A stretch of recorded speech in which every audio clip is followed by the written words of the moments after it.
Suasana malam berubah menjadi tegang di Novoekonomicko setelah operator drone militer Rusia melancarkan serangan presisi terhadap posisi-posisi tentara Ukraina. 6 titik pertahanan militer Ukraina berhasil dihancurkan dalam operasi tersebut.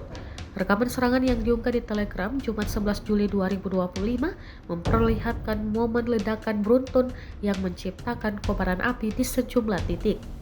Posisi pasukan Ukraina yang disasar tampak terbakar hebat akibat hantaman drone kamikaze yang dikendalikan dengan akurasi tinggi.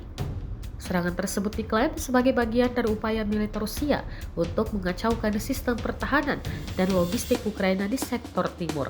Hingga kini belum ada keterangan resmi dari pihak Ukraina mengenai jumlah korban atau kerusakan akibat serangan ini.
Download Tribun X sekarang, menghadirkan lokal menjadi Indonesia.